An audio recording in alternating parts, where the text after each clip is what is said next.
I came home from the hospital 3 weeks early with our newborn daughter, only to find wedding invitations on my kitchen counter with my husband's name and my assistant's name printed in gold letters. My name is Harper. Harper Sinclair. I'm 32 years old, and until 3 weeks ago, I thought I had everything figured out. I had what everyone said was the perfect life. A beautiful home in Newton, Massachusetts, one of those historic colonials with the white picket fence and the oak tree in the front yard. A thriving career as the founder and CEO of Meridian Digital Marketing, a company I built from nothing into a $7 million a year agency. And I had Blake Sinclair, my husband of 4 years, the man who promised me forever. Before we continue, if you're finding this story compelling, I'd really appreciate it if you could hit that like button and subscribe to the channel. Knowing that you're here listening means everything to me. And please, leave a comment letting me know where you're watching from. Your support helps me share stories like this one. I met Blake at a networking event in Boston 6 years ago. I was 26, hungry, building my company one client at a time. He was 28, working as a senior account manager at a tech startup. He had this confidence about him, this easy charm that made everyone in the room gravitate toward him. When he approached me at the bar, I remember thinking he was too smooth, too polished. But then he said something that caught me off guard. He looked at my name tag and said, "Meridian Digital Marketing. I've heard of you. You landed the Ashford Hotels account last month. That campaign was brilliant." Most guys at those events tried to impress me with talk about themselves. Blake asked about my work. He wanted to know how I'd pitched the campaign, what my strategy was, how I managed a growing team. We talked for 2 hours straight. By the end of the night, I had his number, and 3 days later, we were having dinner at this little Italian place in the North End. Our relationship moved fast. Maybe too fast. But when you're building a company, working 16-hour days, you don't have time for slow burns and drawn-out courtships. Blake fit into my life seamlessly. He understood the demands of my work. He didn't complain when I had to cancel plans for client emergencies. He celebrated my wins like they were his own. When I landed my first six-figure contract, he surprised me with champagne and reservations at Number 9 Park. 2 years later, he proposed. It was simple, intimate. No grand gestures or public displays.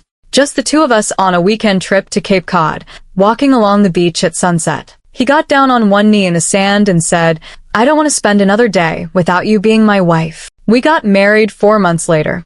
Small ceremony, 50 guests, at a historic estate in Lexington. My parents flew in from Seattle. Blake's family came up from Connecticut. It was perfect. He was perfect. Or so I thought. After the wedding, Blake left his job at the startup. He said he wanted to try something new, explore opportunities. I encouraged him. I told him to take his time, figure out what he really wanted. Money wasn't an issue. Meridian was growing.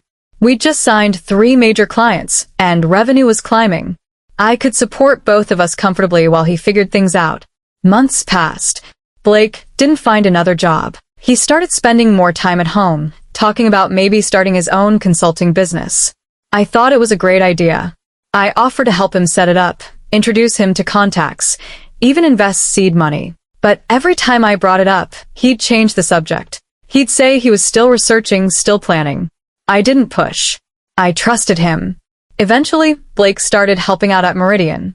Nothing official at first. He'd come to the office occasionally, sit in on meetings, offer suggestions. My team liked him. He had good instincts, a strong understanding of client psychology.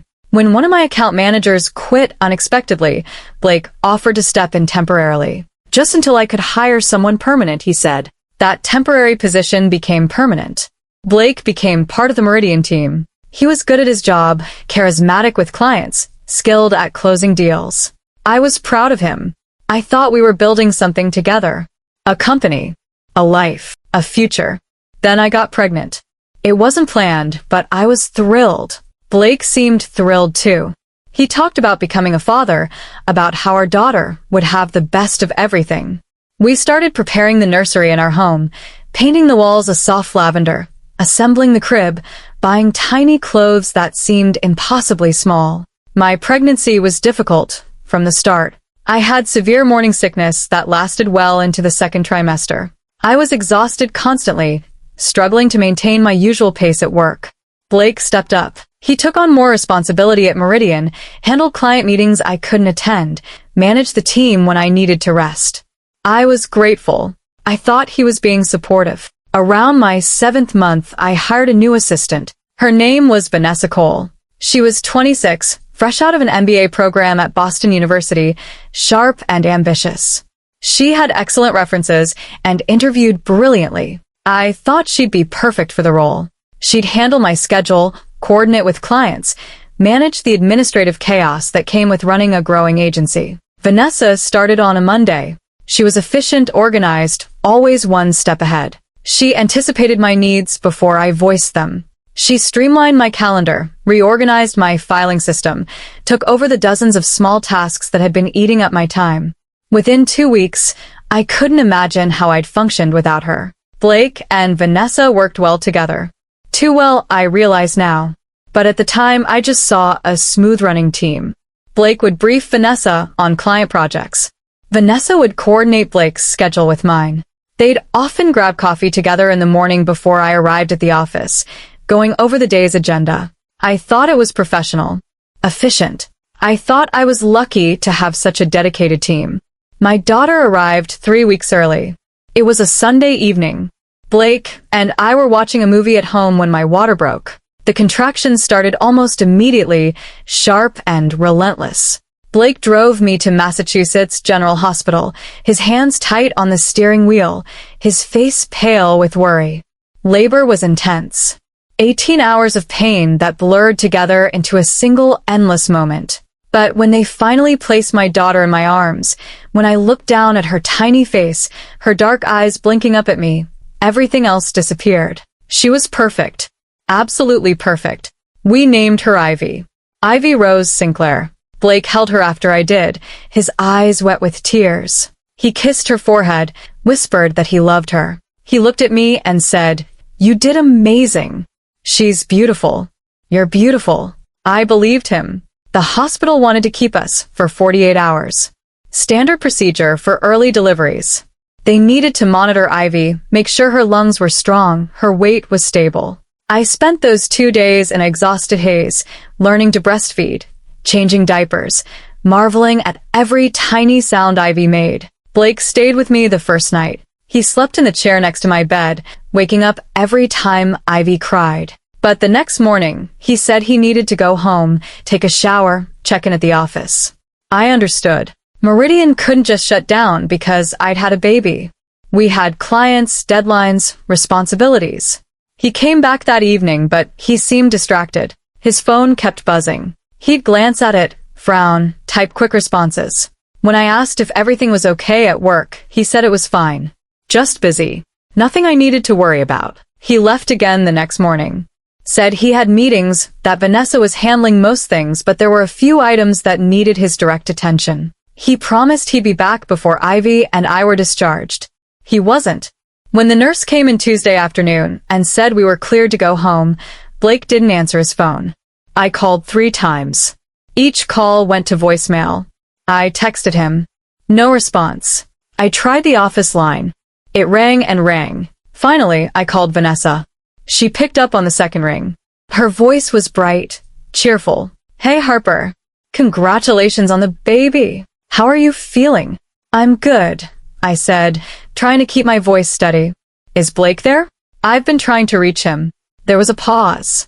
Just a fraction of a second, but I noticed it. "Oh, he stepped out for a lunch meeting. I think his phone might be on silent. Do you need me to track him down?"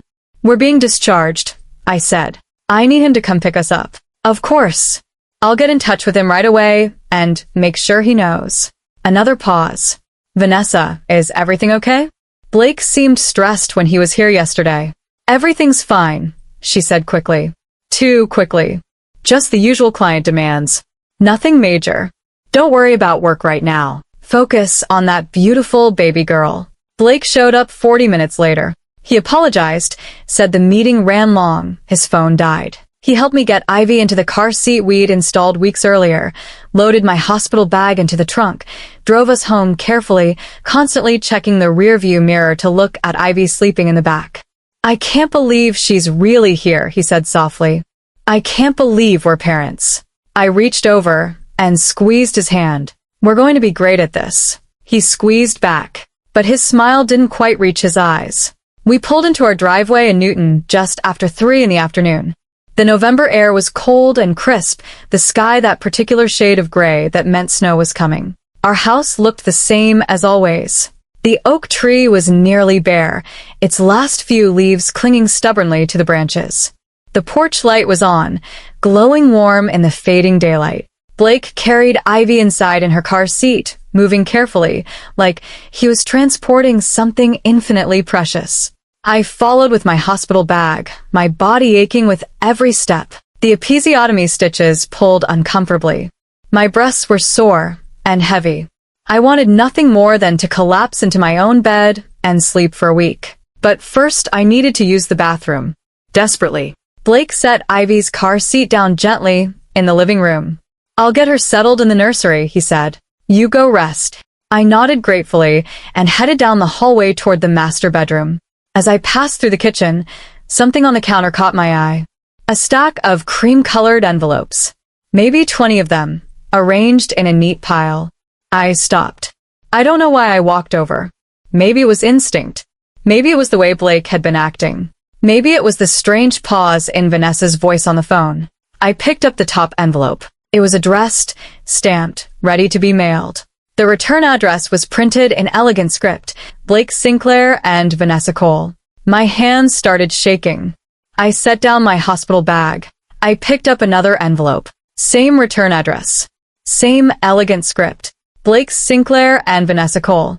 I tore open the envelope with trembling fingers. Inside was a wedding invitation. Thick cardstock, expensive. The text was printed in gold letters that caught the light. Together with their families, Blake Sinclair and Vanessa Cole, request the honor of your presence at their marriage. Saturday, December 16th, 2023, 4 o'clock in the evening. The Liberty Hotel, Boston, Massachusetts. I read it 3 times. 4 times. The words didn't change. Blake Sinclair and Vanessa Cole. Saturday, December 16th, 4 weeks away. My husband was getting married to my assistant in 4 weeks. And based on the stack of invitations on my counter, he'd already told everyone.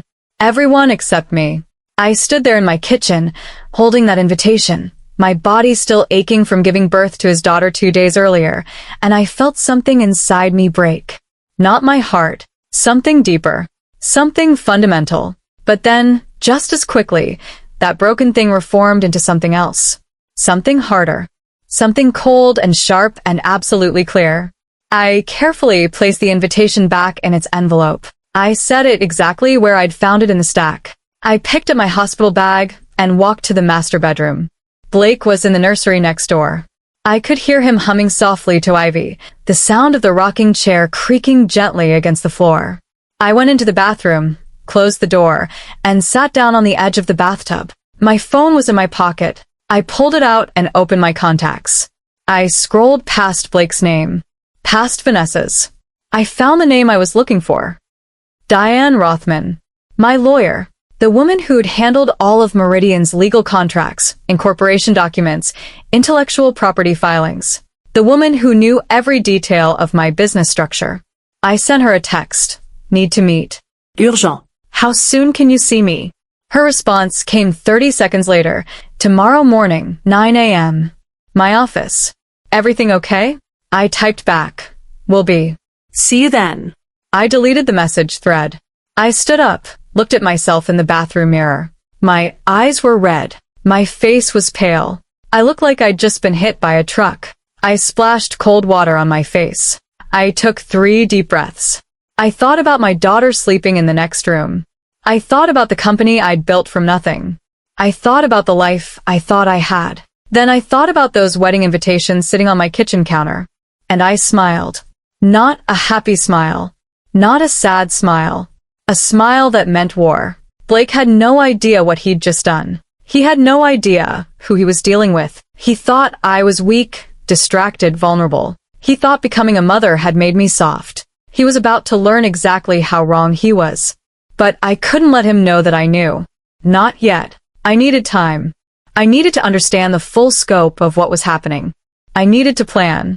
I left the bathroom and found Blake still in the nursery, placing Ivy gently into her crib. She was awake, her dark eyes tracking the mobile hanging above her, tiny fists waving in the air. "She's so alert," Blake whispered, not looking at me. "The nurse said that's a good sign. Means she's healthy." "She's perfect," I said softly. Blake turned to me. His expression was tender, concerned. "You should rest. You look exhausted." "I am," I admitted. "I think I'll lie down for a bit." "Good idea. I'll watch Ivy. If she needs to eat, I'll wake you." I nodded. I walked to our bedroom.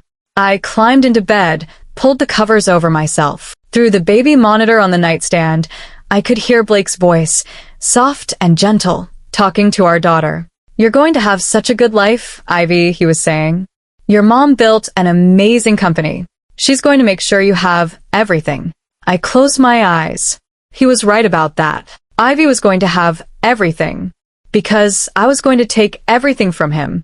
The next morning, I woke at 6. My body ached. My breasts were engorged and painful, but my mind was crystal clear. Ivy had woken twice during the night to nurse. Blake had slept through both times, snoring softly beside me, dead to the world. I fed Ivy, changed her diaper, dressed her in a tiny onesie with ducks on it. Blake was still asleep when I carried her downstairs. The wedding invitations were gone from the kitchen counter. I checked the hall closet where we kept shipping supplies. There they were, packed into a cardboard box, sealed with tape, ready to be taken to the post office. I took a photo of the box with my phone. Then I replaced it exactly as I'd found it. At 8:30, I told Blake I had a postpartum checkup appointment. He didn't question it. He was getting ready for work, adjusting his tie in the mirror, checking his phone constantly. "Vanessa texted," he said casually. "The Richardson account wants to move up their campaign launch. I need to get into the office early today." "That's fine," I said, keeping my voice light. "My mom's going to meet me at the doctor's office. She'll drive me home after." That was a lie. My mom was still in Seattle. But Blake didn't need to know that. I drove to Diane Rothman's office in downtown Boston with Ivy strapped in her car seat behind me. The traffic was heavy, the morning commute in full force. Normally, I would have been part of that rush, fighting my way into the city for early meetings. Now, I was making this drive for an entirely different reason. Diane's office was on the 23rd floor of a glass tower overlooking the harbor. I'd been here dozens of times for business. Never for something like this. Her assistant waved me through immediately. Diane stood as I entered, her expression shifting from professional warmth to sharp concern when she saw Ivy in my arms. "Harper, congratulations on the baby. She's beautiful."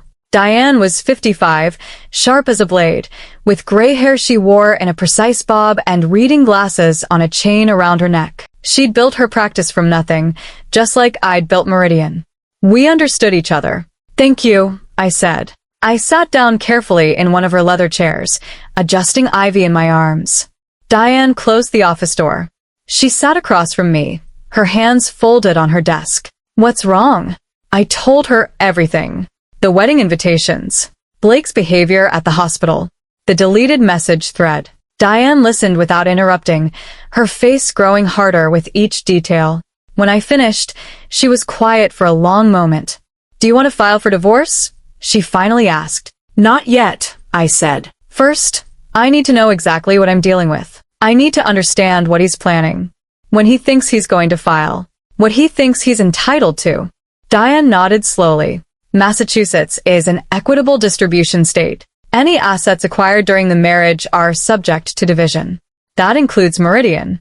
"I founded Meridian before we got married," I said. "Yes, but the company grew substantially during your marriage. Blake worked there.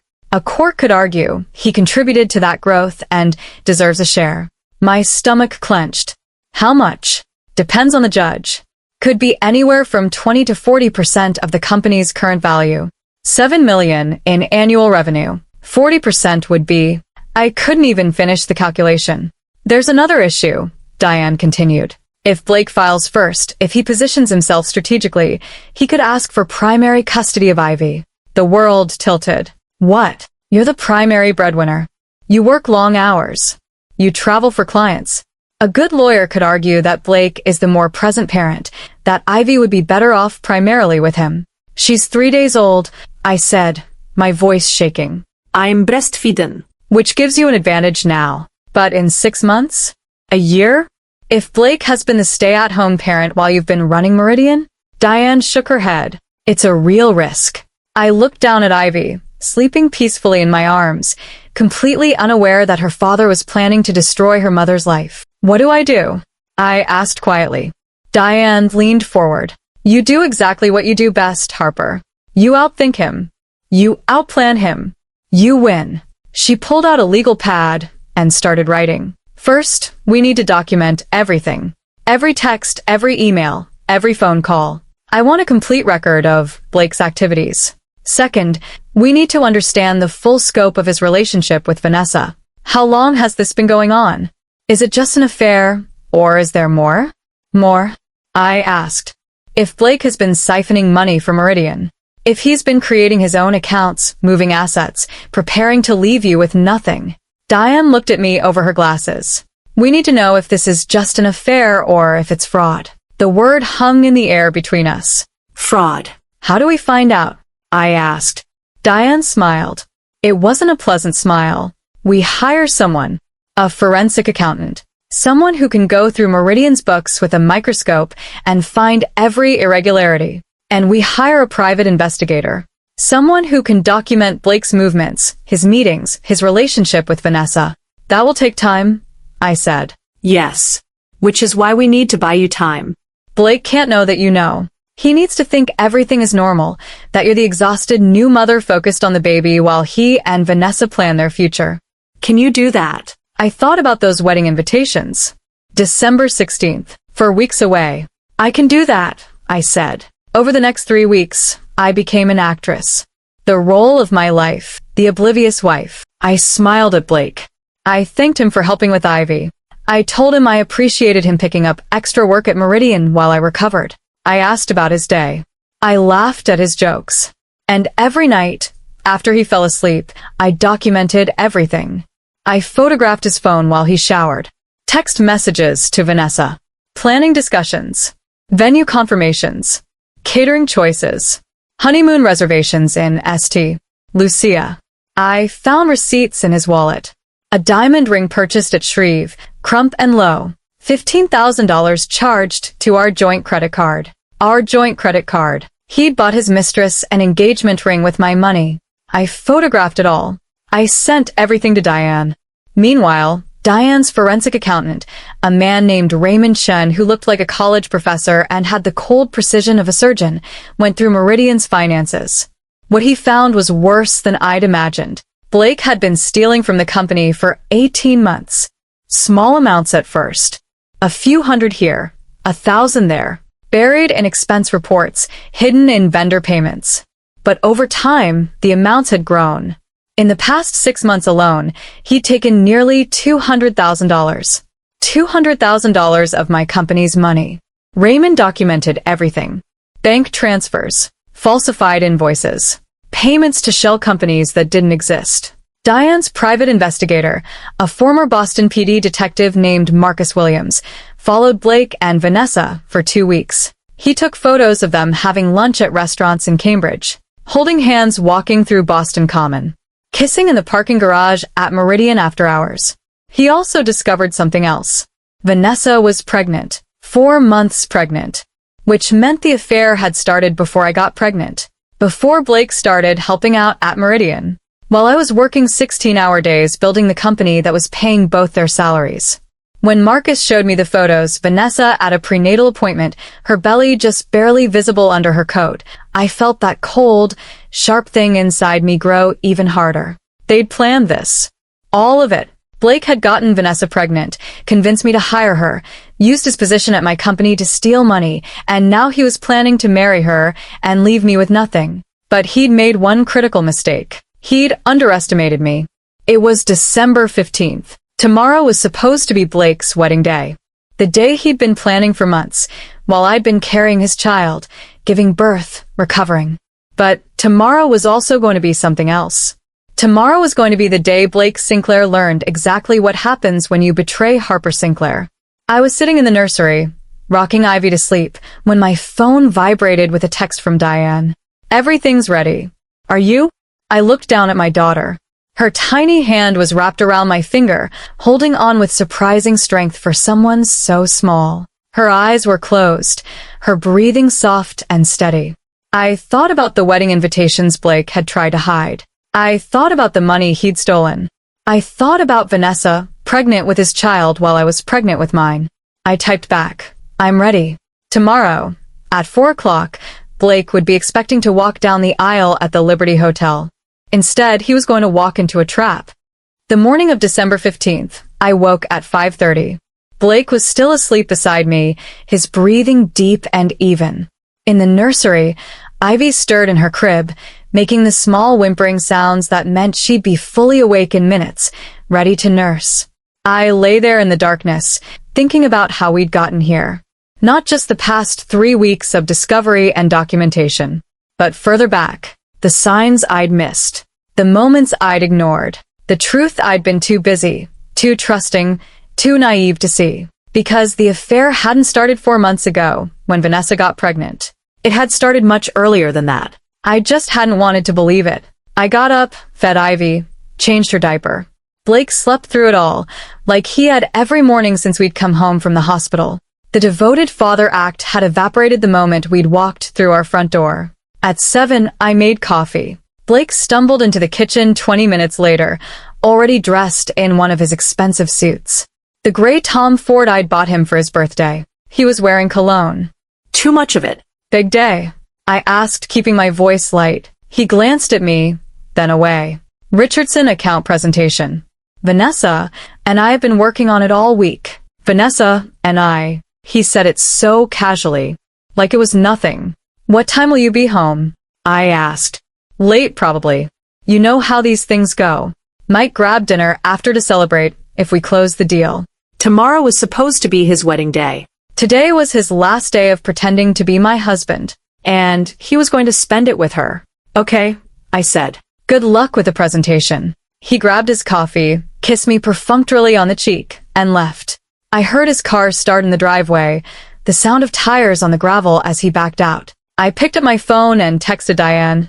He just left. We're on. Her response was immediate. Everything's in place. See you at 3 p.m. I had 8 hours. I spent the morning taking care of Ivy, but my mind was elsewhere. I kept thinking about the first time I'd met Vanessa. How bright and capable she'd seemed. How perfect for the role. It was early September. I was 7 months pregnant, exhausted, struggling to keep up with the demands of running Meridian. My previous assistant had quit suddenly to move to California with her boyfriend, leaving me scrambling. Vanessa's resume had arrived via email on a Monday morning. Boston University MBA, graduated top of her class. 2 years of experience at a marketing firm in New York before moving back to Boston. Impeccable references.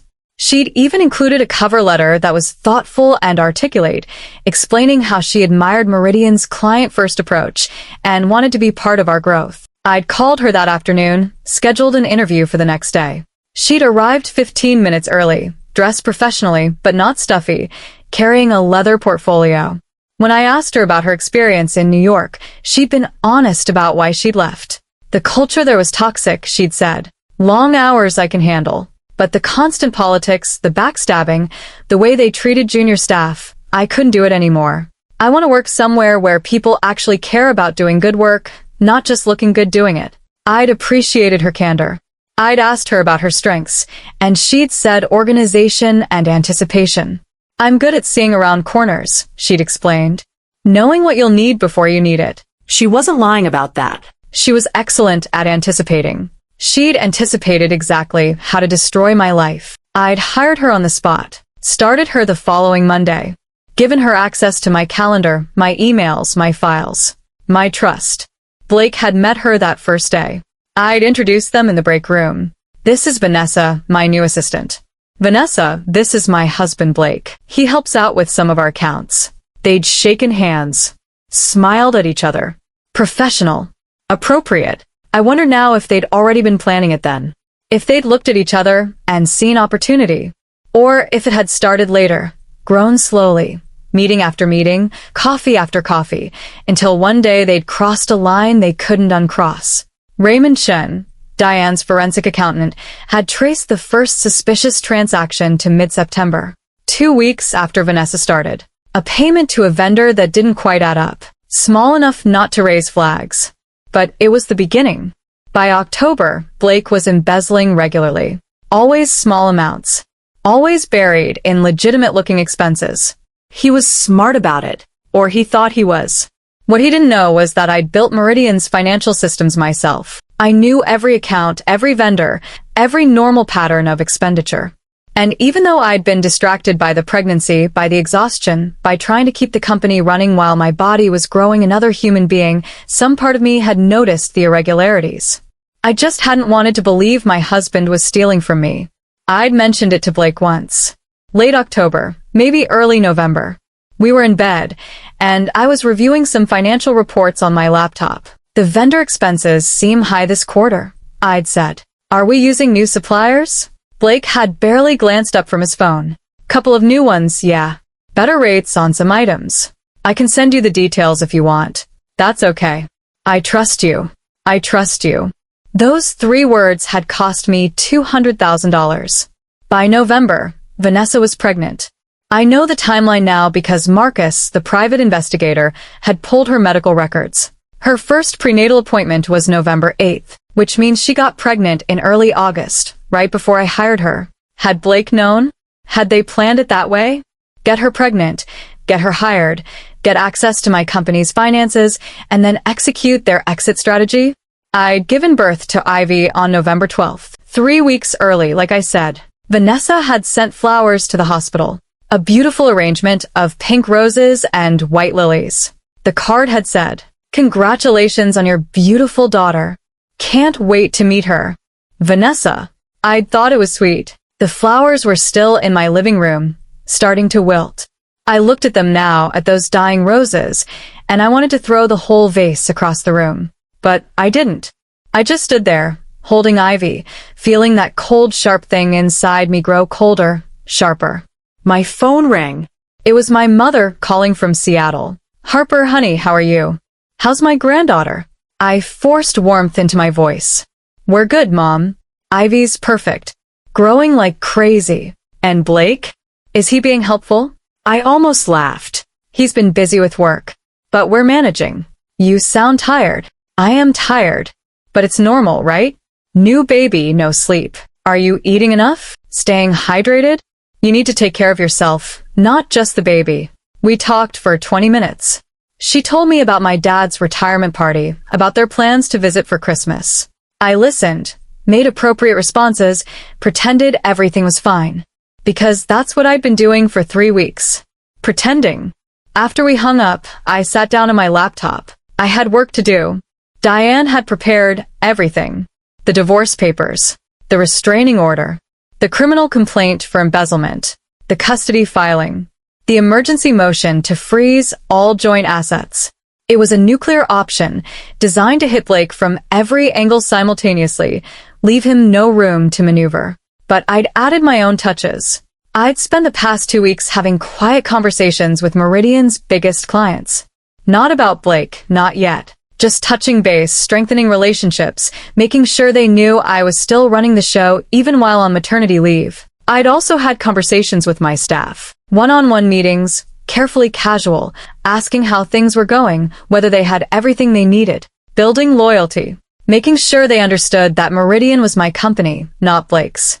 And I'd made one other call. To a reporter I knew at the Boston Business Journal, a woman named Marissa Chen who'd written several profiles of Meridian over the years. I told her I had a story she might be interested in. A story about corporate fraud, workplace affairs, and a CEO who'd been betrayed by the people she trusted most. Marissa had been very interested. At 2:30, I packed Ivy into her car seat and drove to Diane's office. The December day was gray and cold, threatening snow. Traffic was light, most people already heading home early for the weekend. I parked in the garage beneath Diane's building and took the elevator to the 23rd floor. Her assistant waved me through immediately. Diane's conference room was full. Raymond Chen, the forensic accountant, was there with his laptop and 3 thick binders of financial documentation. Marcus Williams, the private investigator, had his own stack of photographs and surveillance reports. And there were 2 other people I didn't recognize. Diane introduced them. Harper, this is Laura Brennan, family law specialist. She'll be handling the custody and divorce proceedings. And this is Michael Torres, criminal attorney. He'll be managing the embezzlement case. I shook their hands, suddenly aware of how serious this was. How big. This wasn't just a divorce. This was a coordinated legal assault. Are you sure you want to do this? Diane asked quietly. Once we file, there's no going back. I looked around the room. At the evidence spread across the conference table. At the lawyers who'd spent weeks preparing for this moment. At the documentation of my husband's betrayal, laid out in black and white and glossy color photographs. Then I looked down at Ivy, sleeping in her car seat. I'm sure, I said. Laura Brennan spoke first. She was in her 40s, with short dark hair and sharp eyes. The divorce filing is straightforward. Adultery, fraud, emotional cruelty. In Massachusetts, adultery is grounds for an immediate filing. The custody motion is more complex, but we have strong arguments. You're the primary breadwinner, yes, but you're also the biological mother of a nursing infant. The court will favor keeping Ivy with you, especially given Blake's conduct. What about Meridian? I asked. Raymond Chen opened one of his binders. This is where it gets interesting. Meridian was founded before your marriage, making it premarital property. However, the company grew significantly during the marriage. Current valuation is approximately $7 million. My stomach clenched. Blake could argue he contributed to that growth, Raymond continued. But here's the thing. We can prove he actually damaged the company. The embezzlement, the time theft, the distraction caused by the affair. We calculate his actions cost Meridian at least $300,000 in direct losses and lost opportunity. So instead of owing him a share, Diane said, he owes you. I felt something loosen in my chest. He owes me. Substantially, Michael Torres added. He was younger, maybe 35, with the intensity of a prosecutor. The criminal case is airtight. We have documentation of systematic fraud spanning 18 months. In Massachusetts, embezzlement over $250,000 is a felony, punishable by up to 5 years in prison. 5 years. Blake could go to prison for 5 years. What about Vanessa? I asked. Marcus Williams opened his folder. She's complicit. We have evidence she helped Blake create false invoices, approved fraudulent expense reports. She also used company resources for personal matters. Her prenatal care was billed to Meridian's health insurance under a false claim. Can we charge her too? Yes, Michael said. Conspiracy to commit fraud, at minimum. Possibly more. I thought about Vanessa. 4 months pregnant. Planning to marry my husband tomorrow. Carrying his child while wearing a ring he'd bought with my money. Charge her, I said. Diane made a note. There's one more thing we need to discuss. The wedding. I'd been waiting for this. The wedding is scheduled for tomorrow at 4 p.m. at the Liberty Hotel, Marcus said. Guest list of about 80 people.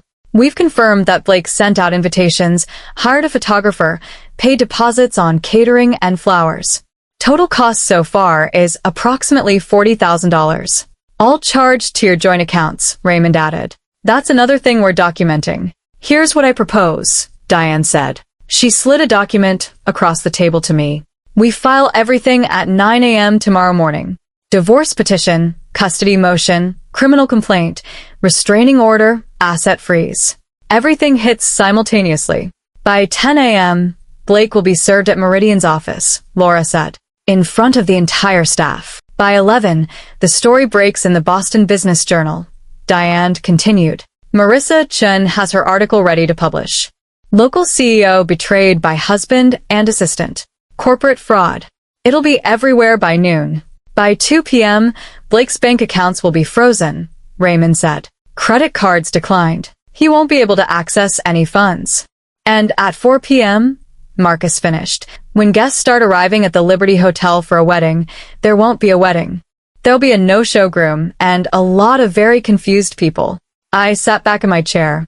It was elegant, brutal, perfect. What do I need to do? I asked. Nothing, Diane said. Stay home with Ivy. Don't answer calls from Blake or Vanessa. Don't engage. Let the legal system do its work. He's going to be angry, I said quietly. He's going to be destroyed, Diane corrected, which is what he deserves. I looked around the table again, at these people who'd worked so hard to help me, who'd taken my pain and turned it into a weapon. Thank you, I said. My voice cracked slightly. All of you. Thank you. You hired us to do a job, Diane said. Now let us finish it. I drove home as the winter sun was setting, painting the sky in shades of gray and pink. Ivy was awake, fussing slightly, ready to nurse. I thought about tomorrow, about the moment Blake would be served those papers, about his face when he realized what was happening. I thought about Vanessa, getting ready for a wedding that would never happen, putting on a white dress, doing her hair, imagining her future as Mrs. Blake Sinclair, a future that was about to evaporate. When I pulled into my driveway, Blake's car was already there. He was home early. My heart jumped, but I forced myself to stay calm. I carried Ivy inside. Blake was in the kitchen, loosening his tie, pouring himself a scotch. Hey, he said. How was your day? Fine. Quiet. How was the presentation? Good. Really good. We landed the Richardson account. Huge win for Meridian. We. As if he had any right to that word. That's great, I said. Congratulations. He took a sip of his drink. I'm going to celebrate with the team tomorrow night. Vanessa's organizing something at that new place in Seaport. Tomorrow night, when he was supposed to be on his honeymoon. Sounds fun, I said. He looked at me, really looked at me for the first time in weeks. You doing okay, Harper? You seem tired. Ivy fine. Just adjusting to the whole new mom thing. It's a lot, he said, almost sympathetically, almost like he cared. But you're doing great. Ivy's lucky to have you.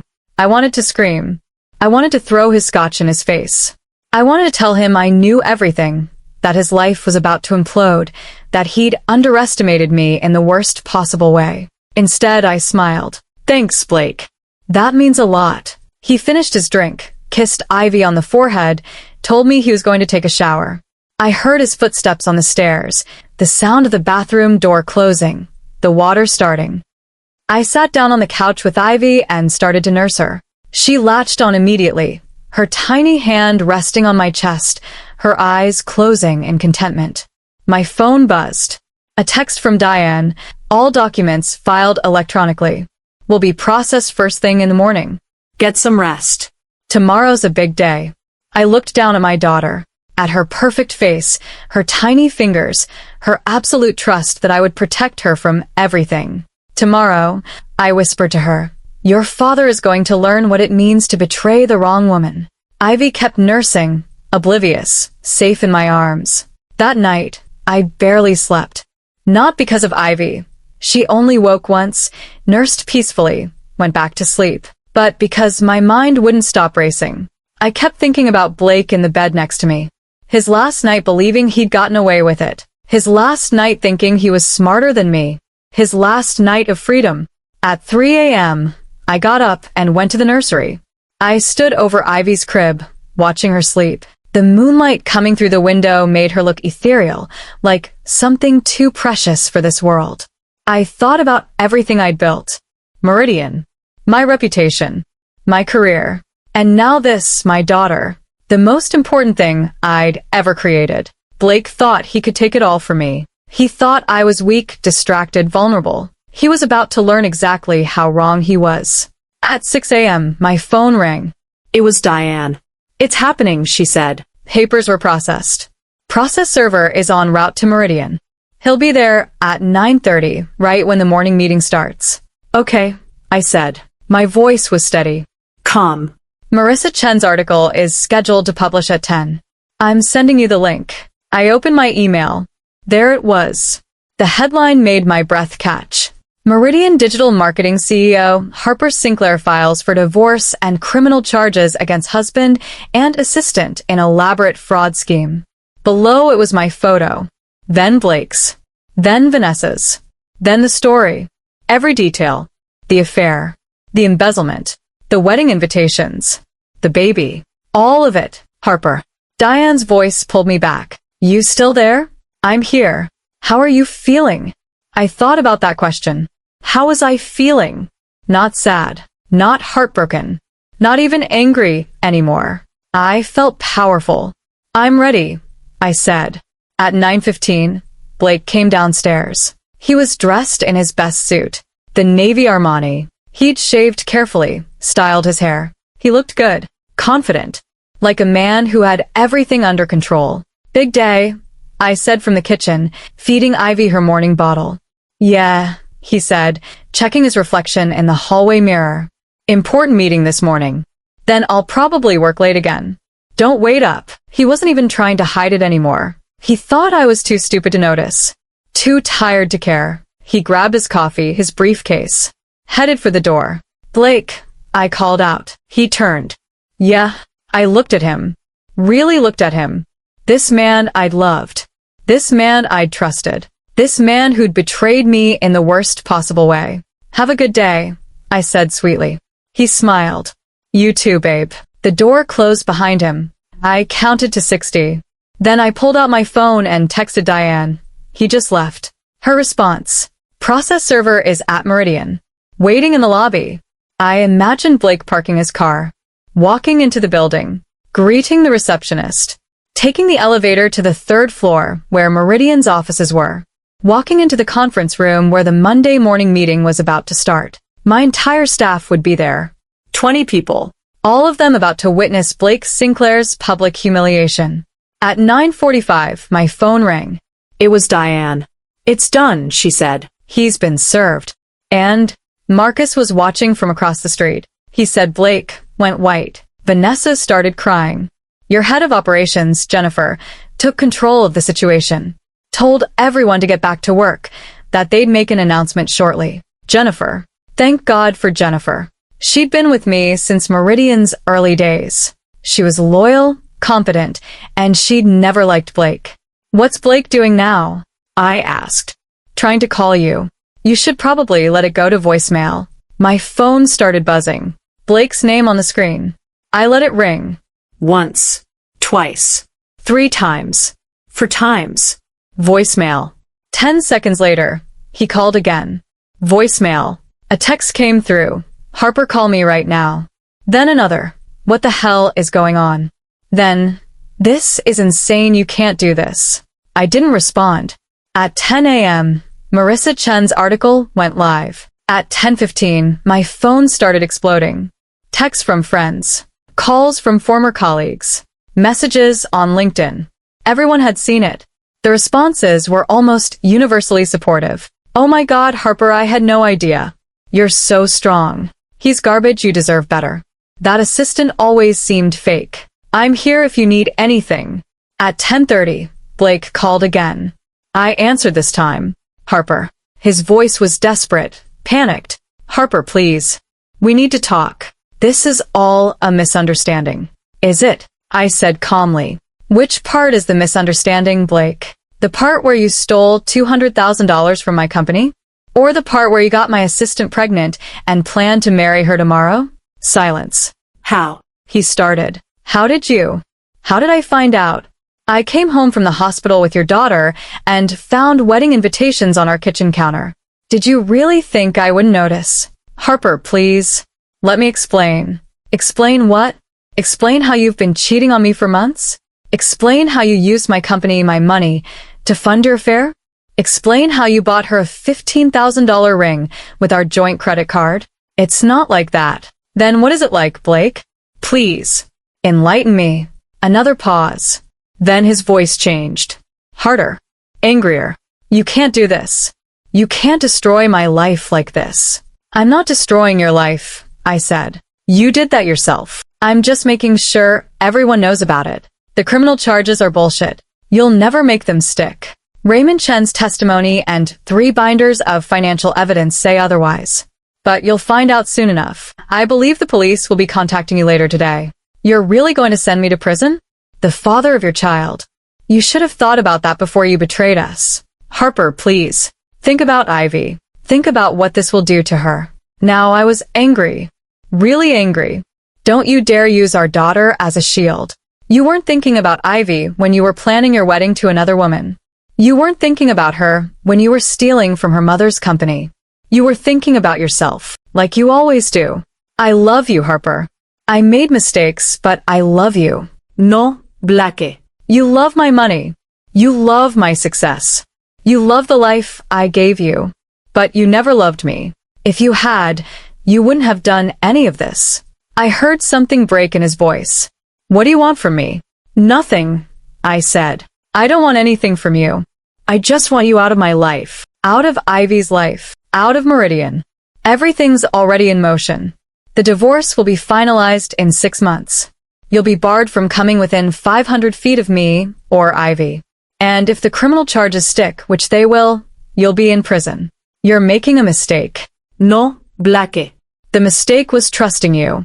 But I won't make that mistake again. I hung up. My hands were shaking. Not from fear. From adrenaline. From the sheer relief of finally telling him the truth. My phone rang again immediately. Vanessa this time. I answered. Harper, please, she said. She was crying. Please don't do this to me. I'm pregnant. I can't go to prison. You should have thought about that before you helped my husband steal from me. I didn't know what he was doing. I swear, I didn't know about the money. Marcus Williams has recordings of you approving fraudulent expense reports. You knew exactly what he was doing. You helped him. I love him, she sobbed. I love Blake. We're going to have a baby. Congratulations, I said coldly. I hope you'll both be very happy visiting him in prison. I hung up on her too. At 2 p.m., Diane called again. Blake's accounts are frozen. He tried to withdraw cash at a Bank of America in downtown Boston. Card was declined. He tried 3 more times. All declined. Good, I said. There's something else. He went to the Liberty Hotel. He's trying to salvage the wedding. But they won't let him make any changes without payment, and his cards don't work. I felt a smile tug at my lips. What's he doing now? Last Marcus saw, he was sitting in his car in the parking lot. Just sitting there. At 4 p.m., the wedding was supposed to start. At 4 p.m., 80 guests were supposed to arrive at the Liberty Hotel, dressed in their finest, ready to celebrate Blake and Vanessa's love. At 4 p.m., I was sitting in my living room, nursing Ivy, watching the clock. At 4:15, Diane texted me. Guests are arriving. No bride. No grom. Complete chaos. Marissa Chun is there covering it. This is going to be everywhere. I looked down at Ivy. She'd finished nursing and was starting to fall asleep, her mouth still against my breast, her body warm and soft. Your father, I whispered to her, just learned the most important lesson of his life. Never underestimate a woman who built an empire. Ivy sighed in her sleep. My phone buzzed one more time. A text from Blake. You win. I didn't respond. Because it wasn't about winning. It was about justice. It was about making sure that men like Blake learned that there are consequences for betrayal. That women like me don't just roll over and accept destruction. I'd built Meridian from nothing. Ide surviva pragnani. I'd given birth. Ide andurat betrayal. And now I was going to rebuild my life, stronger than before, with my daughter by my side and every person who tried to destroy me removed from my path. The Evening News had the story. Local CEO's husband arrested for embezzlement. Wedding scandal at Liberty Hotel. The photos were everywhere. Blake being let out of the building in handcuffs. Vanessa crying in the parking lot. The empty wedding venue with confused guests standing around. It was the most read story on every Boston News website. By the next morning, it had gone national. But none of that mattered to me anymore. Because Blake was gone. Vanessa was gone. The threats were neutralized. The company was safe. My daughter was safe. And I had one more move to make. The final piece of the puzzle. The thing that would ensure Blake and Vanessa never recovered from this. But that's a story for tomorrow. Tonight, I just held my baby and finally, for the first time in 3 weeks, slept peacefully. The next morning, I woke to 43 missed calls and over 100 text messages. Blake. Vanessa. Blake's parents. Friends. Acquaintances. People I hadn't spoken to in years. Everyone wanted answers. Everyone wanted to talk. I ignored them all. Instead, I fed Ivy, changed her diaper, and made myself a proper breakfast for the first time in weeks. Scrambled eggs, toast, fresh orange juice. I ate slowly, deliberately, watching the morning news on my kitchen television. The scandal was the lead story on every local channel. Boston CEO Harper Sinclair has filed for divorce and criminal charges against her husband Blake Sinclair and her assistant Vanessa Cole in what prosecutors are calling one of the most brazen cases of corporate fraud in recent Massachusetts history. They showed footage of Blake being arrested the previous afternoon. His face was haggard, his expensive suit wrinkled, his hands cuffed behind his back. The man who'd walked out of my house yesterday morning with such confidence looked like he'd aged 10 years. They showed the Liberty Hotel, decorated for a wedding that never happened. Confused guests standing in the lobby, checking their phones, trying to figure out what was going on. One woman was crying. A man was yelling at hotel staff. Then they showed me a professional photo from Meridian's website. The caption read, Harper Sinclair, founder and CEO of Meridian Digital Marketing, $7 million agency, new mother. My phone rang. Diane. Have you seen the news? She asked. I'm watching it now. This is bigger than we anticipated. CNN picked it up. Fox Business. Wall Street Journal is running a feature this afternoon. You're everywhere, Harper. Is that good or bad? Depends on how you want to play it. Right now, public sentiment is overwhelmingly in your favor. Betrayed CEO, new mother, fighting back against fraud. You're getting this strong woman narrative, but there's a lot of interest in interviews. Everyone wants to hear your side. I'm not doing interviews, I said immediately. I figured, but there's another option. A statement. Through me. Controlled message, your words, no questions. We can frame this exactly how you want. I thought about that. What would I say? That you're focused on your daughter and your company. That you believe in the justice system. That you're grateful for the support, but request privacy during this difficult time. Standard corporate crisis management. Send me a draft, I said. After we hung up, I sat there thinking. This was bigger than I'd anticipated. I'd wanted to expose Blake and Vanessa, to protect Meridian, to ensure they faced consequences. But I hadn't fully considered how public it would become. How exposed I'd be. My doorbell rang at 10 a.m. I looked through the peephole. A man in his late 50s, silver hair, expensive overcoat. I didn't recognize him. I cracked the door open, keeping the chain on. Can I help you? Miss Sinclair, my name is Richard Pembroke. I'm Blake's father. Please, I just need 5 minutes of your time. Blake's father. I'd met him twice. Once at our wedding, once at Thanksgiving the previous year. He was a retired investment banker, cold and formal. Blake had always been desperate for his approval. I considered not opening the door, but curiosity won out. I unchained the door and let him in. Richard Pembroke stood in my foyer, looking uncomfortable. He took in the baby swing in the corner, the diaper bag on the table, the scattered evidence of new motherhood. Your daughter, he said. How is she? She's fine. Sleeping. May I sit? I gestured to the living room. We sat across from each other, the coffee table between us. I'm here to ask you to drop the charges, he said without preamble. I almost laughed. You came all the way from Connecticut to ask me that? Blake is my son. Yes, he made mistakes. Terrible mistakes. But prison? Harper, you know that's not justice. That's revenge. Your son stole $200,000 from my company. He committed fraud. He betrayed me in the worst possible way while I was carrying his child. And you want me to drop the charges? I want you to consider what's best for everyone. For your daughter. For Blake. For both families. What's best for my daughter is having her father face consequences for his actions. So she learns that there are rules in this world. That you can't just lie and steal and cheat without repercussions.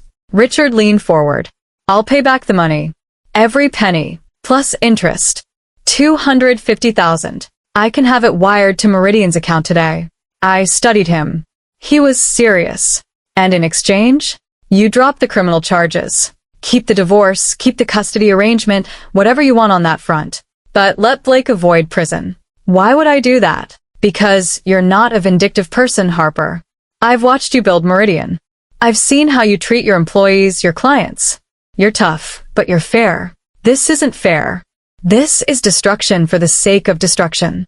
Your son destroyed my life, I said quietly. He destroyed my trust, my marriage, my sense of safety in my own home. He did that. Not me. He made mistakes. Stop calling them mistakes, I interrupted. Mistakes are accidental. This was deliberate. Calculated. He and Vanessa planned this for months. They stole from me, lied to me, humiliated me. Those aren't mistakes, Mr. Pembroke. That's malice. Richard sat back. For the first time, he looked old. Tired. What do you want then? He asked. What would make you feel like justice has been served? I thought about that question. What did I want? I want Blake to understand what he did, I said. I want him to feel what I felt when I came home from the hospital and found those wedding invitations. I want him to know what it's like to have everything taken away. His freedom, his reputation, his future. I want him to live with the consequences of his choices. That's not justice, Richard said. That's revenge. Maybe, I admitted. But maybe that's what justice looks like when someone destroys your life. Richard stood. I'm disappointed in you, Harper. I thought you were better than this. I'm disappointed in your son, I said. I thought he was better than this too. After he left, I sat there for a long time. Part of me felt guilty. Richard was right that sending Blake to prison was extreme. That $250,000 would solve the financial damage, but it wouldn't solve the emotional damage. It wouldn't undo the betrayal. It wouldn't give me back the trust I'd lost. And more importantly, it wouldn't send the message I needed to send. That afternoon, Diane called again. Blake's lawyer reached out. They want to negotiate. For what? Everything. He'll plead guilty to a lesser charge, agree to pay full restitution, accept the divorce terms without contest. In exchange, they want you to recommend minimum sentencing. What's minimum sentencing? For the amount he stole? Probably probation. Maybe 6 months in a minimum security facility, out in 3 for good behavior. 3 months. For what he'd done. No, I said. Harper. No, Diane. He doesn't get to negotiate his way out of this. He made his choices. Now he lives with them. Think carefully about this. A trial will be public, messy. They'll drag up every detail of your marriage, your finances. They'll try to paint you as a controlling wife who drove Blake to have an affair. It won't be pleasant. I don't care, I said. Let them try. I have nothing to hide. Blake does. Okay, Diane said. Then we go to trial. That evening, I got a text from a number I didn't recognize. Please, Harper. Please. I'm begging you. I'll lose everything. Vanessa. I stared at the message. Part of me wanted to ignore it, but another part wanted to understand. To hear her try to justify what she'd done. I called the number. She answered on the first ring. Harper. Her voice was raw, like she'd been crying for hours. Thank you for calling me back. What do you want, Vanessa? I won't explain. I need you to understand. Understand what? That you slept with my husband? That you helped him steal from me? That you planned to marry him while I was pregnant with his child? Which part do you think I don't understand? I didn't mean for any of this to happen. I never meant to hurt you. But you did hurt me. Deliberately. Repeatedly. I fell in love with him, she said, her voice breaking.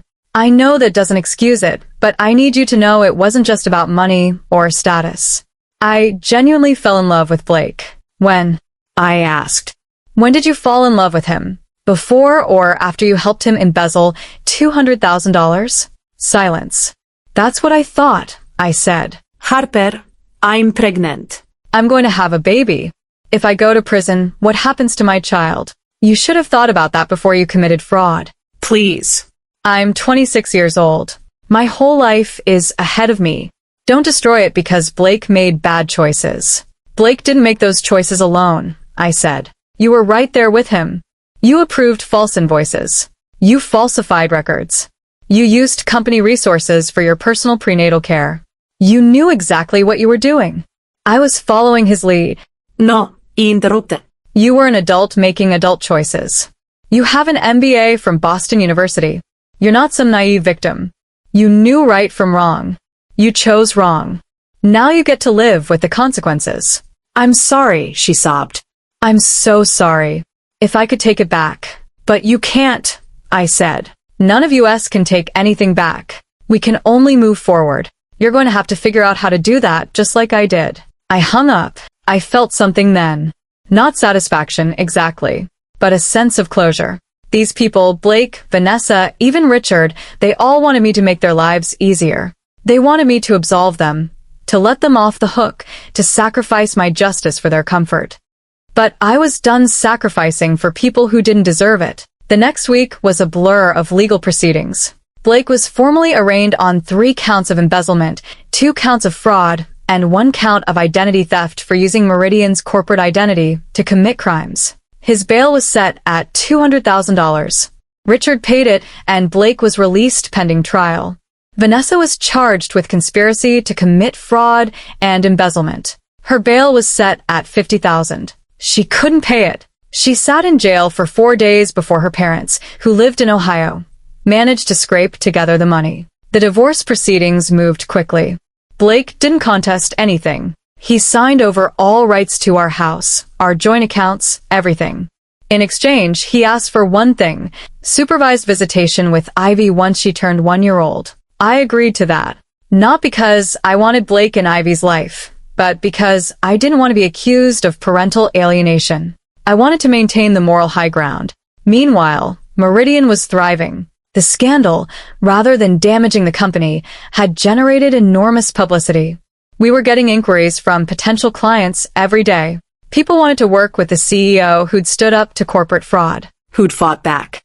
Jennifer, my head of operations, stepped into Blake's role seamlessly. She reorganized the account management structure, implemented new financial controls, and generally cleaned up the mess Blake had left behind. I returned to work 2 weeks after the scandal broke. It felt good to be back in my office, to focus on something other than lawyers and court dates and media coverage. But I hadn't forgotten about my final move, the thing I'd told Diane about, the piece that would ensure Blake and Vanessa never recovered. I'd been waiting for the right moment. And that moment came 3 weeks after Blake's arrest. It was a Friday afternoon. I was in my office, reviewing a campaign proposal, when Jennifer knocked on my door. "Harper? There's someone here to see you. She doesn't have an appointment, but she says it's urgent." "Who is it?" Jennifer handed me a business card. "Sarah Mitchell, investigative reporter, New York Times." I'd been expecting this. "Send her in," I said. Sarah Mitchell was in her early 40s, wearing jeans and a blazer, carrying a leather messenger bag. She had the sharp, assessing look of someone who made a living uncovering truths people wanted hidden. "Miss Sinclair, thank you for seeing me." She sat down without waiting for an invitation. "I know you haven't been doing interviews, but I'm hoping you'll make an exception." Why would I do that? Because I'm not interested in the scandal. I'm interested in the bigger story, which is, how many other women are in your position? How many other female entrepreneurs have been betrayed, stolen from, undermined by the people they trusted? And how few of them fight back? She pulled out a notebook. "I've been researching corporate fraud cases for the past 2 years. Do you know what I've found? When a man embezzles from his female partner or spouse, 70% of the time, she doesn't press charges. She settles quietly, signs a non-disclosure agreement, disappears. Because fighting back is messy. It's public. It's exhausting." I said nothing. "But you fought back," Sarah continued. "You didn't settle. You didn't hide. You exposed everything and forced the system to hold Blake accountable. That's rare, Ms. Sinclair. And it's important. What do you want from me?" I asked. "An interview. On the record. Your full story. Not just what happened, but why you made the choices you made. What it cost you. What you want other women to know." I thought about that. I'd been avoiding interviews because I didn't want to be defined by Blake's betrayal. I didn't want to be the victim in this story. But maybe Sarah was right. Maybe my story wasn't about being a victim. Maybe it was about being a survivor. A fighter. "If I do this," I said slowly, "I have conditions." "Name them." "No photos of Ivy. She's off limits. And I want final approval on anything you write about my company's internal operations. I can't give you approval on the article itself, but I can agree to protect Ivy's privacy and run any financial details past you before publication." I considered. Then I nodded. "Okay, let's talk." We talked for 3 hours. I told Sarah everything. Not just the facts she could get from court documents, but the emotional truth. What it felt like to come home with my newborn and find those invitations. What it felt like to pretend everything was fine while gathering evidence. What it felt like to watch Blake's world collapse and feel simultaneously triumphant and heartbroken. When we finished, Sarah closed her notebook and looked at me with something like admiration. "You're stronger than most people I've met," she said. "I didn't have a choice," I said. "It was fight or be destroyed. I chose to fight." "That's always a choice," Sarah said. "And most people don't make it." The New York Times article ran 2 weeks later. It was 6,000 words, spanning multiple pages, with my professional headshot and photos of Meridian's office. The headline read, "The Cost of Fighting Back, How Harper Sinclair Chose Justice Over Silence." The article went viral. Within 24 hours, it had been shared over 50,000 times. Women reached out to me from all over the country, sharing their own stories of betrayal and fraud, thanking me for being public, For showing them it was possible to fight back. I read every message, every email, every comment, and I realized Sarah was right. This wasn't just my story anymore. It was bigger than that. But there was still one more thing I needed to do. Blake's trial was scheduled for March. But I didn't want to wait that long for my final move. I called a meeting at Meridian. Not just my staff, but our biggest clients. Representatives from 15 major companies that did business with us. I'd been planning this for weeks, coordinating with Jennifer, making sure everything was perfect. We gathered in Meridian's largest conference room. 50 people, including several CEOs, CMOs, and marketing directors from Fortune 500 companies. I stood at the front of the room, Ivy in a carrier strapped to my chest. She was awake, looking around with those alert dark eyes. "Thank you all for coming," I began. "I know the past month has been chaotic. You've all seen the news, read the articles, maybe wondered if Meridian would survive this scandal." I paused, looking around the room. "I'm here to tell you that Meridian isn't just surviving. We're thriving. Our revenue is up 18% over last quarter. We've signed 7 new clients. We've expanded our team by 5 people. And we're launching 3 new service lines." I clicked to the next slide on the presentation behind me. But more than that, we're changing how we do business. Effective immediately, Meridian Digital Marketing is implementing new financial controls, new ethics policies, and new transparency measures. Every client will receive quarterly reports detailing exactly how their money is being spent. Every employee will undergo ethics training. And every contract will include provisions for immediate termination if fraud is detected. Another slide. We're also establishing the Meridian Foundation for Female Entrepreneurs, a nonprofit that will provide legal support, financial resources, and mentorship to women who've experienced fraud or betrayal in business partnerships. 20% of Meridian's profits will fund this foundation. The room was silent. People were listening intently. "What happened to me was devastating," I continued. "But it also showed me something important. There are systems in place that protect people like Blake. Systems that make it easier to commit fraud than to fight it. Systems that punish women for speaking up. I'm not going to accept those systems anymore. And neither should you." I clicked to the final slide. Meridian Digital Marketing is committed to being more than just a successful agency. We're committed to being a force for change, for accountability, for justice. I hope you'll stay with us on this journey. The applause started slowly, then grew. People stood. Several of the women in the room were crying. After the meeting, representatives from 3 different companies approached me privately. They wanted to replicate what I was doing. They wanted to establish their own ethics programs, their own foundations. They wanted to change the culture in their industries. I gave them everything they needed. Templates, contacts, resources. Because this wasn't about me anymore. This was about creating a world where what Blake did wasn't possible. Where women like me didn't have to fight alone. That night, I put Ivy to bed and sat down with a glass of wine. My first since before the pregnancy. I'd earned it. My phone buzzed. A text from Diane. Blake's lawyer called. They want to change their plea to guilty.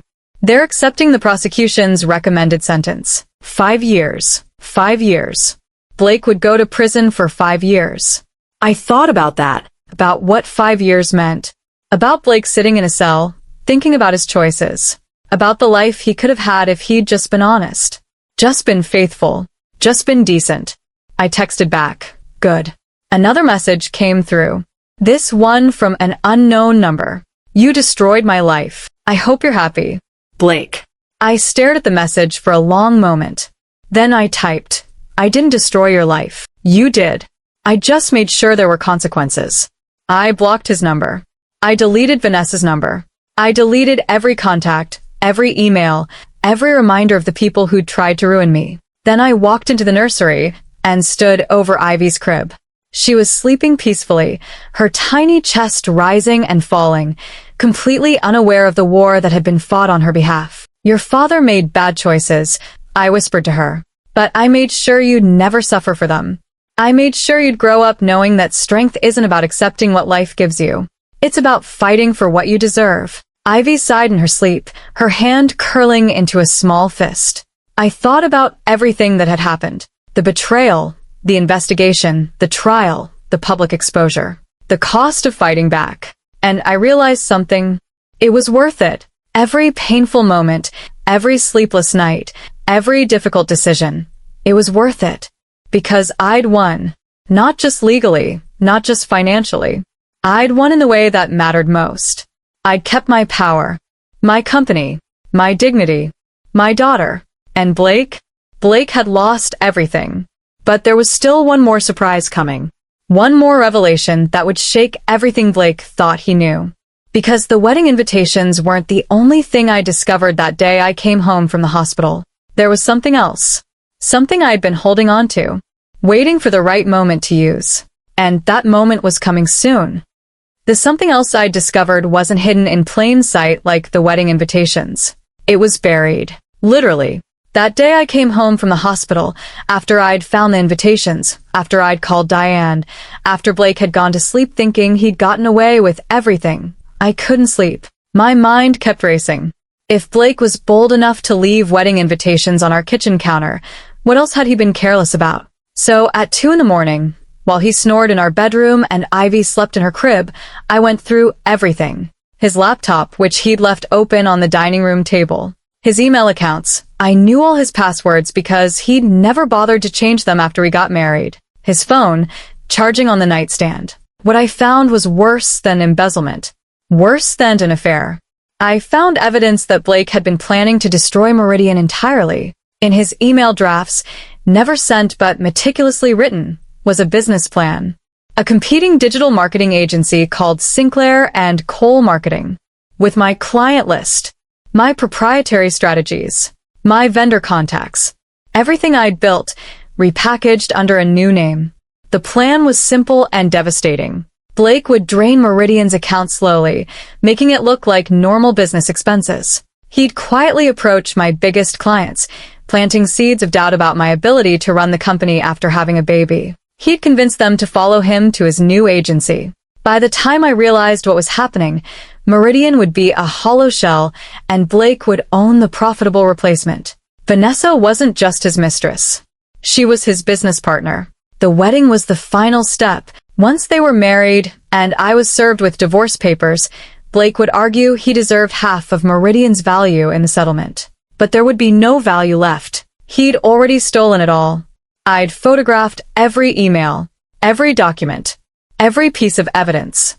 I'd sent it all to Diane that first night, but I'd held on to it, waiting. Because this wasn't just about criminal charges or divorce settlements.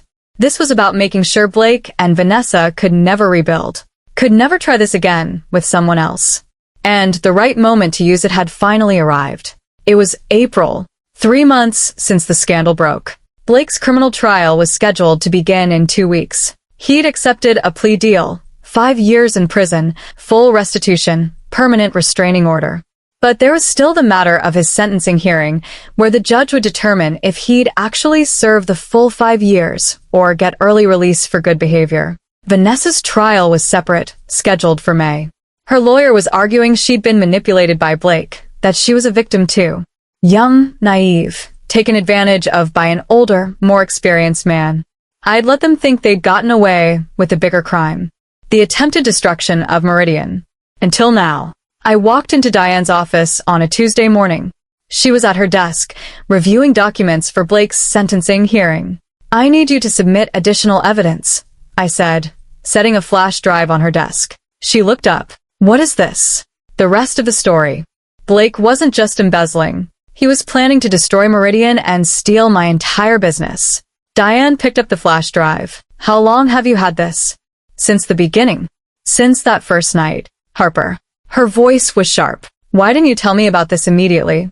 Because I wanted Blake to think he'd gotten away with it. I wanted him to accept the plea deal, to relax, to think 5 years was the worst that could happen to him. I sat down across from her. But this evidence changes everything. This isn't just embezzlement anymore. This is corporate espionage. Trade secret theft. Conspiracy to commit fraud on a much larger scale. Diane opened the flash drive on her computer. Her eyes widened as she scrolled through the documents. My God, she whispered. He was going to take everything. Yes. And now the prosecutor needs to know. Before the sentencing hearing. If we submit this now, the judge could void the plea agreement. This could add years to his sentence. Good, I said. Diane looked at me. Harper, are you sure? Blake will hate you for this. His family will hate you.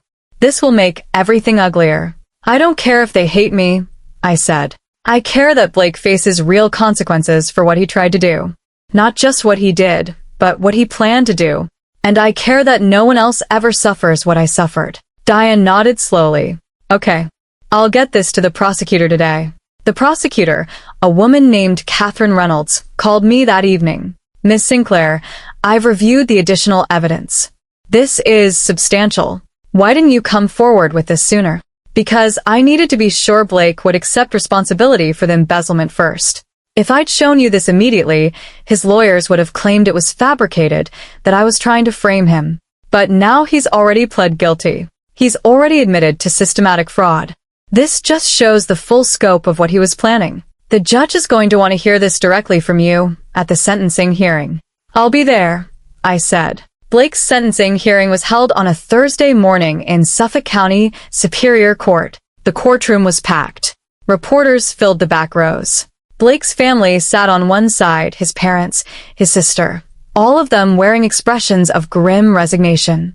On my side sat Jennifer from Meridian, Diane, and several of my long-term clients who'd asked to be there for support. Blake sat at the defendant's table in an orange jumpsuit. He'd been in jail for the past 2 weeks, unable to make bail after violating the terms of his release by trying to contact me. He looked thin, exhausted, broken. Vanessa wasn't there. Her trial was separate, and her lawyer had advised her to stay away from anything related to Blake's case. The judge, a stern woman in her 60s named Judge Patricia Morrison, entered. We all stood. Please be seated, Judge Morrison said. We're here for the sentencing of Blake Sinclair, who has pled guilty to 3 counts of embezzlement and 2 counts of fraud. Ms. Reynolds, does the prosecution wish to make a statement? Catherine Reynolds stood. Yes, Your Honor. The prosecution would like to submit additional evidence that has come to light since the plea agreement was signed. Blake's lawyer, a man named David Hutchins, jumped up. Your Honor, this is highly irregular. The plea agreement has been signed. Both parties agreed. The plea agreement was based on incomplete information. Catherine interrupted. Mr. Sinclair's crimes were far more extensive than originally believed. The court needs to hear the full scope before determining an appropriate sentence. Judge Morrison looked skeptical. This had better be significant, Ms. Reynolds. It is, Your Honor. I'd like to call Harper Sinclair to testify. I stood and walked to the witness stand. I was sworn in, stated my name for the record. Ms. Sinclair, Catherine began, can you tell the court what you discovered on the evening you returned home from the hospital with your newborn daughter? I took a breath. Then I told them everything. The wedding invitations. And then the deeper dive into Blake's laptop and emails. The business plan for Sinclair and Cole Marketing. The client lists. The strategy documents. The systematic plan to hollow out Meridian and replace it with his own company. As I spoke, I watched Blake's face. He'd gone pale. He was staring at his lawyer, shaking his head slightly as if to say, she can't prove this. But I could. And I did. Catherine entered the emails into evidence. The business plan. The financial projections showing how Blake had calculated exactly how much he needed to steal to fund his new agency. The communications between Blake and Vanessa discussing which clients to target first. Your Honor, Catherine said. What Mr. Sinclair did wasn't just embezzlement. It was a calculated attempt to destroy a successful woman's business and steal her entire livelihood. He didn't just take money. He tried to take everything she'd built over a decade. And he did it while she was pregnant with his child, at her most vulnerable. David Hutchins tried to object. Your Honor, this evidence is prejudicial. My client has already accepted responsibility. For a fraction of his crimes, Catherine cut in. The plea agreement was for embezzlement of $200,000. But the total value of what he attempted to steal, client contracts, proprietary strategies, business relationships, is conservatively estimated at over $3 million. $3 million. The number hung in the air. Judge Morrison turned to Blake. Mr. Sinclair, did you create a business plan to compete directly with your wife's company using stolen information? Blake looked at his lawyer. David whispered something to him. Mr. Sinclair, Judge Morrison repeated, her voice hard. Answer the question. Blake stood slowly. Yes, Your Honor. But it was just an idea. We never actually. You created detailed financial projections, Judge Morrison said, reading from the documents. You identified specific clients to target. You registered a business name. You opened a bank account. This wasn't just an idea, Mr. Sinclair. This was an operational plan. Blake sat down heavily. Judge Morrison looked at me. Miss Sinclair, why didn't you bring this evidence forward sooner? Because I wanted to be sure justice was served, Your Honor. If I'd shown this immediately, Mr. Sinclair's lawyers might have convinced a jury it was fabricated, that I was vindictive. But he's already pled guilty to systematic fraud. This just shows the full extent of his betrayal. Judge Morrison nodded. She looked down at the documents for a long moment. Mr. Hutchins, the plea agreement is void. Mr. Sinclair will be tried for the additional charges, or he can accept an enhanced plea agreement with a significantly longer sentence. Blake's father stood up in the gallery. Your Honor, please. Sir, sit down. Judge Morrison said sharply. One more outburst, and you'll be removed. Richard Pembroke sat, his face red. Ms. Reynolds, what sentence does the state recommend? Judge Morrison asked. Given the scope of the crimes, the premeditation, and the vulnerability of the victim, the state recommends 12 years in state prison with no possibility of parole for the first 8 years. 12 years. Blake made a sound like he'd been punched. Your Honor, David Hutchins said desperately. My client has a daughter. A daughter he was planning to abandon, I said from the witness stand. My voice was steady. While I was pregnant, while I was in the hospital giving birth, he was planning his new life with Vanessa. He didn't think about his daughter then. Why should the court consider her now? Judge Morrison looked at Blake. Mr. Sinclair, do you accept the enhanced plea agreement? 12 years. Eligible for parole after 8. Blake was shaking. I need time to think. You have 30 seconds, Judge Morrison said. After that, we go to trial, and I assure you, a jury will not be sympathetic. David Hutchins was whispering urgently to Blake. Blake was shaking his head, tears streaming down his face. 20 seconds, Judge Morrison said. I accept, Blake finally said. His voice was barely audible. I accept the plea. Very well. Blake Sinclair, you are hereby sentenced to 12 years in Massachusetts State Prison. You will pay full restitution of $3 million to Meridian Digital Marketing. You will have no contact with Harper Sinclair or your daughter except through supervised visitation approved by the court. You will serve a minimum of 8 years before being eligible for parole. The gavel came down. Blake crumpled in his chair. His mother was crying in the gallery. His father looked like he'd aged 20 years. I stepped down from the witness stand and walked past Blake's table. He looked up at me, his face destroyed. Harper, he whispered. Please. I stopped. I looked down at him. You had a choice, I said quietly. Every step of the way, you had a choice. You chose this. I walked out of the courtroom. Outside, reporters were waiting. Cameras flashed. Questions were shouted. Ms. Sinclair, how do you feel about the sentence? Ms. Sinclair, do you think 12 years is fair? Ms. Sinclair, what message do you want to send to other women? I stopped on the courthouse steps. Diane was beside me, ready to intervene if needed. But I wanted to say this. I want women to know that fighting back is possible, I said, looking directly at the cameras. When someone betrays you, steals from you, tries to destroy what you've built, you don't have to accept it. You don't have to be silent. You don't have to settle. You can fight, and you can win.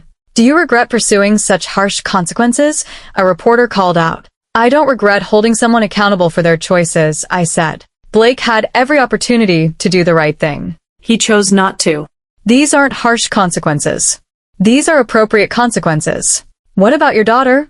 Another reporter asked. She'll grow up without a father. My daughter will grow up knowing that her mother fought for her, I said. That her mother didn't accept injustice. That her mother was strong enough to stand up for what was right, even when it was hard. That's the legacy I want to give her. I turned and walked down the steps. The questions continued, but I didn't answer them. I'd said what I needed to say. Vanessa's trial happened 3 weeks later. With Blake's enhanced sentence and his testimony about her role in the conspiracy, her lawyer's naive victim strategy collapsed. She pled guilty to conspiracy and fraud. She was sentenced to 3 years in prison and ordered to pay $50,000 in restitution. She'd serve her sentence at a minimum security facility that had a program for pregnant inmates. She'd give birth in custody, and the baby would be placed with her parents in Ohio until her release. I felt no satisfaction in that. A child would grow up without their mother because of choices that mother had made. But that wasn't my responsibility. That was Vanessa's burden to bear. 6 months after the trial, Meridian had grown to $9 million in annual revenue. The Meridian Foundation for Female Entrepreneurs had helped 12 women fight fraud cases and start new businesses. 3 of them had won settlements. 2 had successfully rebuilt their companies. The foundation became my passion project. I hired a full-time director, established partnerships with law firms and business schools, created a network of mentors and advisors. We were changing lives, creating ripple effects. And Ivy was thriving. At 7 months old, she was sitting up, babbling, reaching for everything. She had Blake's dark hair and my eyes. She was perfect. I'd set up a trust fund for her with half of the restitution money Blake was required to pay. It would fund her education, her future, whatever she needed. The other half went to the foundation. Blake would be in prison until Ivy was in middle school. By the time he was eligible for parole, she'd be starting high school. She wouldn't remember him as a father. She'd only know the story I told her, the truth, when she was old enough to understand it. One evening in September, almost a year after I'd come home from the hospital and found those wedding invitations, I was sitting in the nursery rocking Ivy to sleep. My phone buzzed with an email notification. It was from Sarah Mitchell, the New York Times reporter. Harper, my article about you won a national magazine award. Thank you for trusting me with your story. Because of your courage, 3 other women have come forward with similar cases. They're fighting back. You started a movement. I looked down at Ivy, nearly asleep in my arms. A movement. I'd never intended that. I just wanted justice. I'd wanted to protect my daughter and my company. I'd wanted to make sure Blake and Vanessa faced consequences. But somewhere along the way, it had become bigger. It had become about showing other women that they didn't have to be silent, that they didn't have to accept betrayal, that they could fight back and win. I thought about the Harper who'd existed a year ago. The woman who'd trusted too easily, who'd ignored warning signs, who'd been so focused on building her company that she'd missed the plot to destroy it. That Harper was gone. She'd been replaced by someone harder, sharper, wiser. Someone who would never be betrayed again. Someone who would teach her daughter to be strong, to be vigilant, to trust herself first. I kissed Ivy's forehead. She sighed in her sleep, her tiny hand wrapped around my finger. Your story is going to be different from mine, I whispered to her. You're going to grow up knowing that women don't have to accept what men try to do to them. You're going to grow up strong, fearless, unbreakable. The next morning, I had a meeting at Meridian. We were launching a new service line, crisis management for companies dealing with internal fraud. We'd become known for it after my case. Other CEOs wanted to know how to protect themselves, how to build the same kind of financial controls I'd implemented. We were turning my trauma into a business opportunity. And more than that, we were preventing other people from experiencing what I'd experienced. After the meeting, I was walking back to my office when Jennifer stopped me in the hallway. Harper, there's someone here to see you. She doesn't have an appointment, but she says it's important. Who? She wouldn't give her name, but she looks desperate. I followed Jennifer to the reception area. A young woman was sitting there, maybe 25, wearing jeans and a sweatshirt. Her eyes were red, like she'd been crying. She stood when she saw me. Miss Sinclair? I'm sorry to bother you. I know you don't know me, but I read about you, about what you did, and I need help. I gestured toward my office. Come on back. She sat in the chair across from my desk, her hands twisted in her lap. My name is Rachel Torres. I'm a graphic designer. I started a small agency 3 years ago with my boyfriend. We've been building it together. But last week, I found out he's been stealing from our accounts. And he's planning to leave me and start his own company with all our clients. My chest tightened. It was the same story. A different woman, a different man, but the same betrayal. Have you contacted a lawyer? I asked. I can't afford one. All our money is tied up in the business, and he controls the accounts. I pulled out my phone and texted Diane, new client for the foundation. Can you take her case pro bono? Diane's response came immediately. Send her over. I'll fit her in this afternoon. I looked at Rachel. I'm going to connect you with my lawyer. She works with the Meridian Foundation. We help women in situations exactly like yours. She'll take your case for free. And I'm going to connect you with a forensic accountant who can help you document everything your boyfriend has stolen. Rachel's eyes filled with tears. Really? You'd do that for me? Yes, I said. Because someone should have done it for me. Because every woman who gets betrayed deserves a chance to fight back. She started crying. Not sad tears. Relief tears. Thank you, she whispered. Thank you so much. After she left, I sat at my desk for a long time thinking about that conversation. About how many women were out there, being betrayed, being stolen from, being destroyed by the people they trusted. About how many of them didn't fight back because they didn't know how, or couldn't afford to, or were too scared. The foundation was helping. But it wasn't enough. There would always be more women who needed help. More men like Blake who thought they could get away with it. But now there were also more women like me. Women who'd fought back and won. Women who were showing others it was possible. That evening, I picked up Ivy from daycare and drove home to our house in Newton. The house Blake had tried to steal. The house that was now solely in my name, along with everything else. I made dinner, grilled chicken and roasted vegetables, and fed Ivy her pureed carrots and sweet potatoes. She made a mess, getting food all over her face and hands, laughing the whole time. After dinner, I gave her a bath. She loved the water, splashing and squealing with delight. I dried her off, put her in her pajamas, read her 3 picture books. When I put her in her crib, she looked up at me with those serious dark eyes. Mama, she said. It was her new word. Everything was Mama now. Yes, baby. Mama's here. Mama's always going to be here. I turned on her white noise machine, turned off the light, and stood in the doorway watching her for a moment. This tiny human who'd been at the center of everything. Who'd been born into chaos and betrayal, but who would grow up in strength and stability. I walked downstairs and poured myself a glass of wine. I sat on my couch in my house, in my life, and I thought about everything that had happened over the past year. The discovery, the investigation, the exposure, the trial, the sentence, the rebuilding. It had been the hardest year of my life, but it had also been the year I'd found out who I really was. Not Blake's wife, not a victim, not someone who accepted injustice quietly. I was Harper Sinclair. I saw. Mother, fighter. And I'd won. Not just in court, not just financially. I'd won in the way that mattered most. I'd reclaimed my power. I'd protected my daughter. I'd created something meaningful out of pain. And maybe, just maybe, I'd made it a little bit easier for the next woman who found wedding invitations on her counter. My phone buzzed. A text from Diane. Rachel Torres' boyfriend just agreed to settle. Full restitution. Signed over his share of the company. No contest. She won, Harper.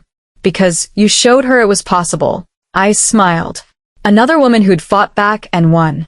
Another man who'd learned there were consequences. The ripples kept spreading. I finished my wine and went upstairs. I checked on Ivy one more time, still sleeping peacefully, and then crawled into my own bed. Tomorrow, I'd go back to Meridian. I'd run meetings, close deals, build my company even bigger. I'd work with the foundation to help more women. I'd come home to my daughter. I'd live the life I'd fought so hard to protect. But tonight, I just let myself rest. Let myself feel the quiet satisfaction of knowing I'd done the right thing. The hard thing. The brave thing. Blake had tried to destroy me.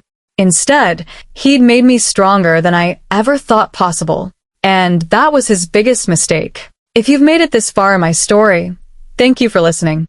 I know it wasn't easy to hear, but I hope it helps you understand something important. You are stronger than you think. Whatever you're facing, whatever betrayal or injustice you're dealing with, you have the power to fight back. You have the power to protect yourself and the people you love. Don't stay silent. Don't settle. Don't accept less than you deserve. Fight back. And win. If this story resonated with you, if you've experienced something similar or know someone who has, please share it. Leave a comment telling me your story. Subscribe to this channel so you don't miss future stories. Because these stories matter. Your story matters. And together, we can create a world where betrayal has consequences and strength is celebrated. Thank you for being here. Thank you for listening. And remember, you are stronger than you think.